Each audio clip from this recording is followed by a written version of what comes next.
Sabe, rapaziada, vamos conversar um pouco sobre a imaturidade da comunidade em relação a todo esse mercado NFT.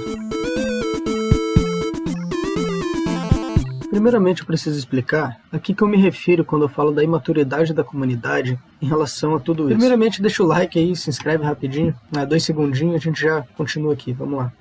Quando eu me refiro à imaturidade, eu quero dizer que eles não entenderam a função do mercado e nem a função do jogador quando você entra em um projeto de jogo NFT. O que isso significa? Muitas pessoas ainda não entenderam a forma que você está fazendo, que você está gerando esse dinheiro lá dentro. Para resumir legal, o que você faz quando você está jogando esses jogos NFT, você é praticamente um funcionário da empresa e o que você está fazendo é minerando a criptomoeda deles. E com a criptomoeda você joga para fora e negocia, podendo ter os traders e podendo gerar no próprio jogo. Basicamente somos mineradores da empresa. A comunidade é bastante matura em relação ao assunto, porque quando ela pensa em um jogo NFT, ela pensa que o jogo, a empresa, tem a obrigação de te dar dinheiro por você ter entrado no projeto e, ainda por cima, que ela faça isso de uma maneira pouco esforçativa da sua parte, que você não precisa nem sequer fazer muito. Mas é aí que está o erro. Você tem que ser literalmente um minerador daquela empresa, então você precisa fazer muito, entende? Alguns exemplos que eu percebo é o próprio Rise of Stars, que grande parte da comunidade estava desgostosa perante ao jogo, pelo que eu percebi, porque achou muito difícil de ter os requisitos básicos para fazer os saques e tudo mais. Mas quando a gente para ver, 2 semanas de jogo não é algo difícil, correto? É algo basicamente o mínimo que você espera de um funcionário. Quando a gente começa a analisar por essa forma, que a gente começa a entender o que a gente faz, por que somos pagos e o que estamos fazendo, essa imaturidade começa a evoluir. E a gente começa a enxergar da forma correta o que a gente faz e o porquê porquê recebemos por isso.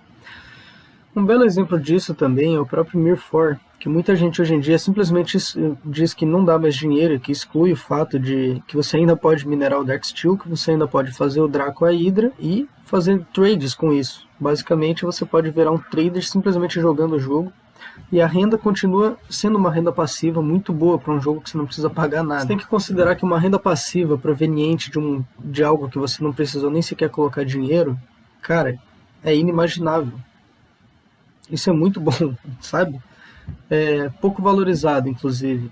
Rendas passivas dessa forma, quando você pensa em uma só, pode ser pouco. Mas se você fizer 1, 2, 3, 4, você já tem mais de um salário.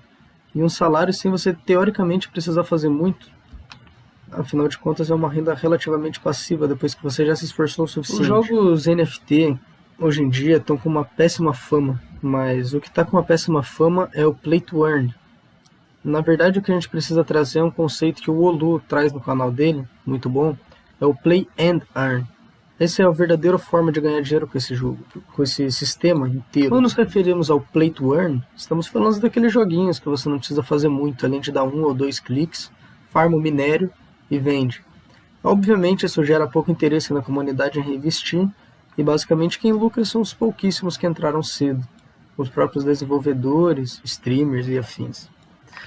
Quando a gente começar a superar isso, quando a gente começar a superar essa imaturidade, eu acredito que todos temos ainda, afinal o mercado é muito novo, a gente vai começar a enxergar as coisas como elas realmente são, que somos funcionários sendo pagos para minerar uma criptomoeda. Somos mineradores de criptomoedas, se quiser chamar assim. E depois disso, a gente as vende, o que também nos torna um pouco de trader, se você quiser incluir isso. Claro, muita gente não se interessa tanto por essa parte, então simplesmente pega o que você minerou, transforma em criptomoeda e vende. Aí eu não sei se você é tão trader assim, mas você pode segurar, vender na baixa, comprar na alta, blá blá blá. Então, o trader está muito perto desse mercado, querendo ou não. O que a gente tem que separar são meros investidores que só querem investir e não jogar, de jogadores que estão investindo. Isso é uma fundamental diferença. A gente precisa realmente separar essa visão. O jogador que investe nesse jogo, que quer realmente jogar, retirar, investir, crescer e continuar nesse mercado, é que tem que ter a verdadeira atenção dessas empresas. O investidor que só quer colocar o dinheiro e não fazer mais nada, tem que procurar um outro mercado. O mercado de jogo NFT não é feito para isso. É feito para jogar, literalmente. E assim você vai ganhar sendo praticamente um funcionário da empresa que você está jogando o jogo deles e eles estão te pagando para isso. É basicamente. E se você souber maximizar os ganhos, você pode ganhar muito mais e afins. Tem muita coisa a aprender sobre o mercado. Esse mercado é incrível. E o mais legal de tudo é que ele está só no começo.